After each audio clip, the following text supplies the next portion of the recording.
Welcome back, league mates and listeners. We are your co-hosts, Dayne and AJ, back with another episode of the Pigskin Pals podcast. In this episode, we're going to be doing our favorite season-long NFL props on Underdog, going through 3 each: quarterback, wide receiver, running back, and seeing what we like, seeing what we don't like, and trying to guess what the other person has for us. So don't forget to sack those like and subscribe buttons like they're Jordan Love. Hey, let's get stuck right into it.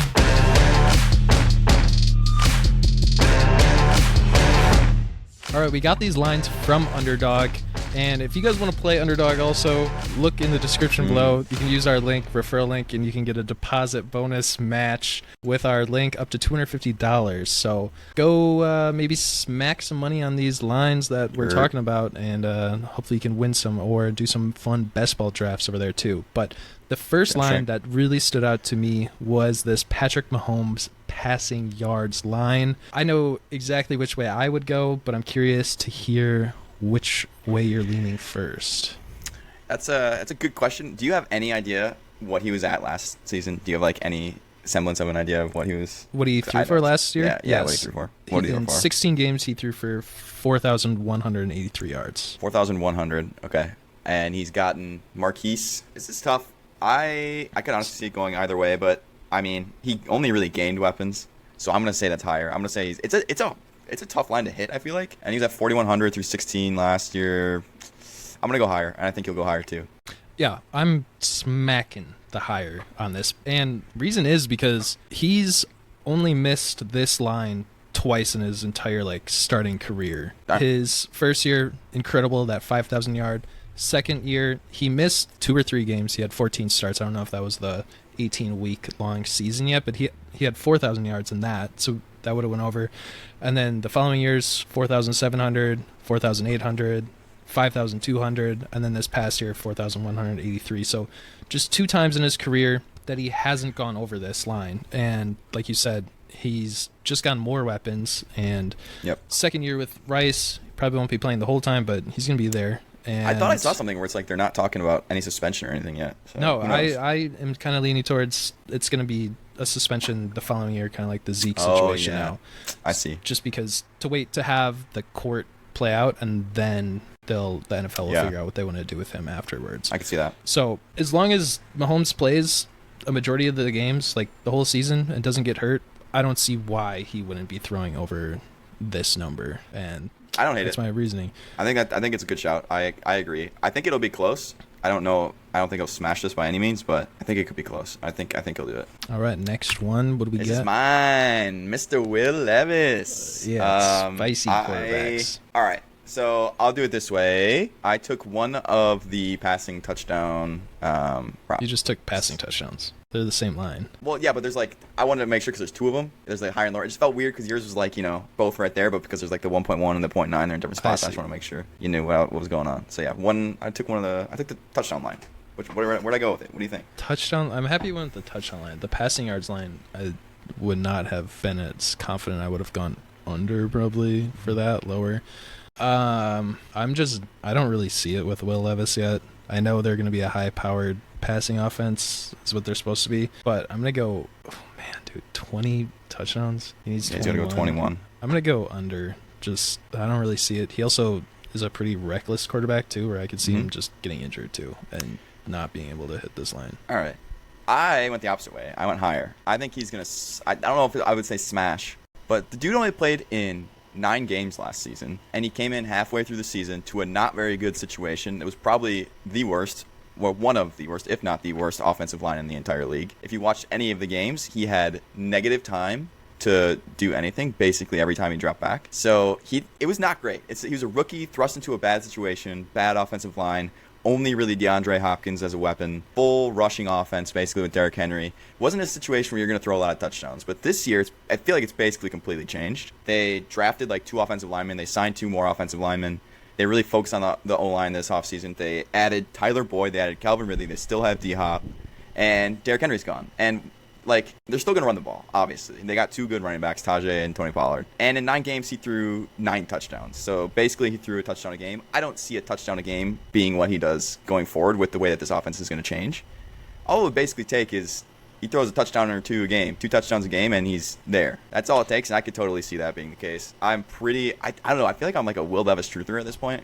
I don't really know why. You are, Stan. I just feel like he was a pretty raw arm talent guy coming out of college. To throw him into a situation that was not good with no offensive lineman, he's not like a good decision maker. So if you're going to have no time, you're going to make bad decisions, and you're going to look bad. That's just the way it works. So I think if the offensive line improves with the new weapons he's got and probably the lower end of rushing, because I would assume they'll probably be losing a lot of games, I think 21 touchdowns is a pretty easy ask of this guy. But that's just me. No, when you're talking about like a reckless quarterback, the best comp I've heard for him this offseason is Jameis Winston when he threw for those. I can totally. Like that 40 touchdowns or whatever, and like 30 interception. That just insane year where he was definitely fantasy valuable, but just a bad NFL quarterback, and that's kind of what I see Levis as is like. Yeah, absolutely. He's gonna probably have like 2 or 3 years of fantasy relevance, but he might be out of the league soon. After that. I'm not saying he's going to be a good quarterback like for the NFL. I think he'll probably be like a decent fantasy quarterback, and I think he'll definitely get 21 touchdowns. But I also agree he's reckless and will probably throw a lot of interceptions like Jameis Winston. Yeah, an interception line would have been fun. That would have been sick, actually. That would have been so fun. But I would have been hella down. The Titans are one of like the most intriguing offenses of just. Yeah. I'm so interested to see what this team looks like once they get on the field. Mm-hmm. And no, definitely. Yeah, when you said like as losing Henry as a benefit to like their passing game, I also could see it hurting just their offense in general, where like it's pretty easy to convert first downs when you have Derrick Henry on your team. Sure. And I didn't necessarily mean it was like a benefit to their passing offense. I just mean I bet they're gonna pass the ball a lot more than they did with Derrick Henry. So maybe it'll be like less efficient or whatever, but he's gonna throw the ball more. That's more chances. They have a new head coach too, and I'm assuming probably an OC. Do you know who? I honestly don't remember. Replaced him with? Because I'm kind of curious about what kind of scheme I knew for a second. And Brian Callahan, that is who it was. Yeah. And he was from where? Brian Callahan, bro, what did he do? Oh, he was wasn't he Bengals or something? Yeah, Bengals OC was what he was formerly. Interesting. So yeah, we'll see. I think he'll smash this line. Honestly, I think this is like a free line, but that's just me. All right, this next one is going to be Jahmyr Gibbs receiving yards. What is your take for this? Oh man, this is tough. I wish I knew more about what he was at last year, but I'm just gonna take a stab at it. Where were you before? You were higher on Mahomes. I want to see if you're gaming this and going like high, low, high or something like that. But honestly, for me, just in general, if he goes 50 a game, which is a tall ask, he's easily there. I think he's gonna be a bigger focus this year. I'm gonna go higher. I think definitely higher. Yeah, I'm smashing the higher. He had 316 receiving yards last year in 15 games. And I was looking at the game logs too. He really didn't like. It was week 2. He was in the offense a lot. It was I think like 70% of the snaps. But that was kind of an outlier game where they were losing, I think, and they just needed to put people out there and get him some experience. But it was after like his injury, week 5, week 6, week 7 is kind of where he was more of a focal point in this offense and seeing more of like that 50% in that backfield, and he started taking off there. So subtracting like 6 weeks of just not really doing a lot, and then he almost hit this line in his rookie year. Year 2 should be a lot better, more acclimated to the offense. I'm going higher on this receiving line for sure. I think it makes a lot of sense. I think there's not. I honestly think this was like a really generous line for people who want to take him, like take this bet. So definitely, and like lots of hype around Jameson Williams, Laporta. I see Laporta. I've been saying this a lot, I think, but I see a regression for him, especially more so like that touchdown area. Oh yeah, Jameson, total hype. If it doesn't pan out, Jahmyr Gibbs could be like that second or third option in that offense 100%, still. So 100%. How is he not going to get over at 350 yards? I don't know. I'm going the over on this one. And Jared Goff dumps the ball off fairly often. Like he's not like a guy who scrambles or anything, so they're not gonna lose. He's not gonna lose chances that way. So I think this is a good line to take for sure. Next, I got Rhamondre. We kind of talked about him in one of our other videos recently, a little bit. I think it was either a trade one or a buy-sell hold. I don't remember which one it was. But I'm taking the rushing touchdowns line here. I was hoping you were doing rushing touchdowns. I'm going over on that. Rookie quarterback, if they get into the red zone, they're running the ball right there. And I don't know. I can look it up if you don't have it right now. But his past touchdown years, he had 4 last year in 14 games. Okay. And I think this offense can really only get better too for him. Yeah, down personally. year. I think this offense can only get. I'm also going higher if it wasn't obvious. I think you probably would have assumed that. This team's. I think this guy, Rhamondre Stevenson, is so disrespected. Like I just it's insane to me. 4.5 rushing touchdowns. Like I know he had 4 last year. He had like you said, 5 his first 2 years too.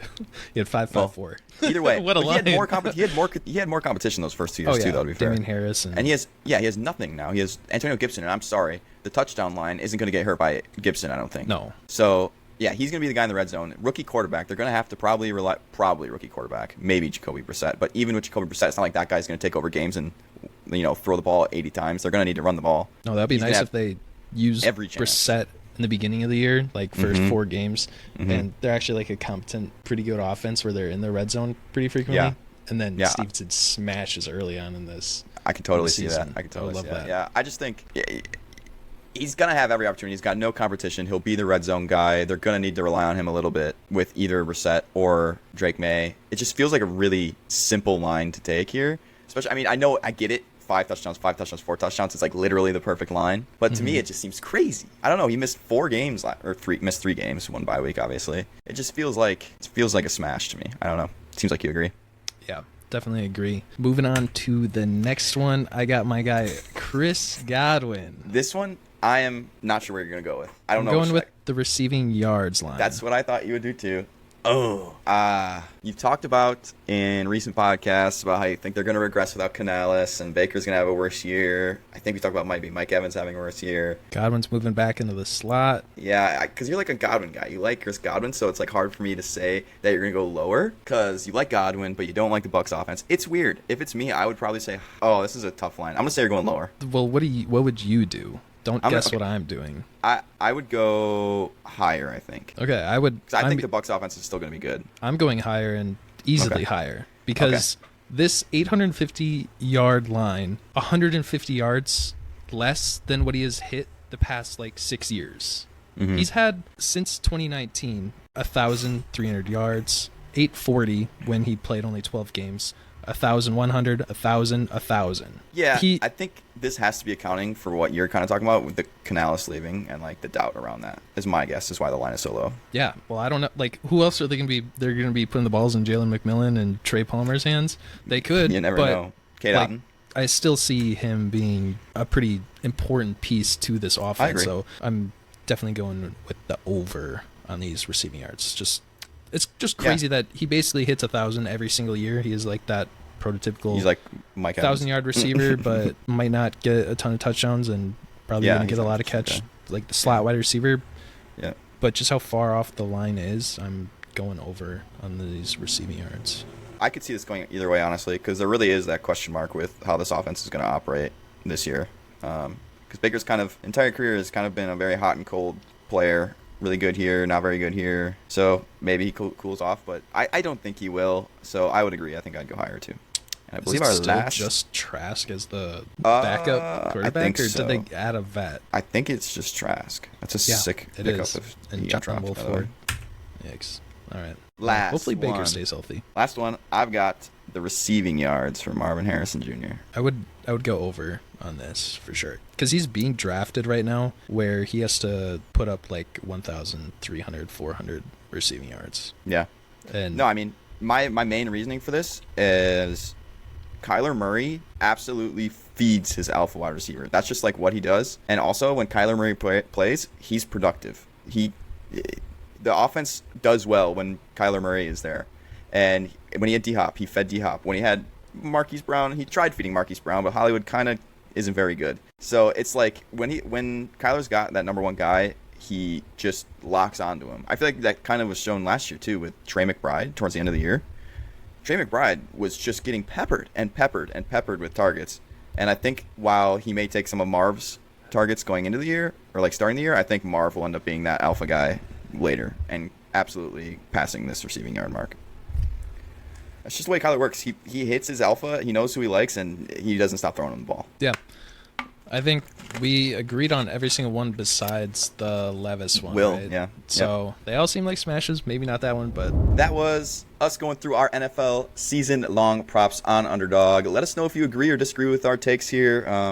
But thanks for watching. We hope you enjoyed the episode or maybe learned something. Who knows? If you want to see some different content or have any other ideas for us, leave a comment down below.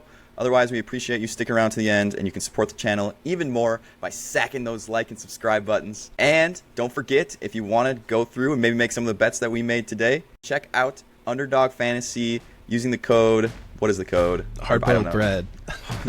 Using the code hardboiled bread, and you get your first deposit matched up to $250, and you help us out a little bit. Thanks for watching. We'll see you next time. See ya.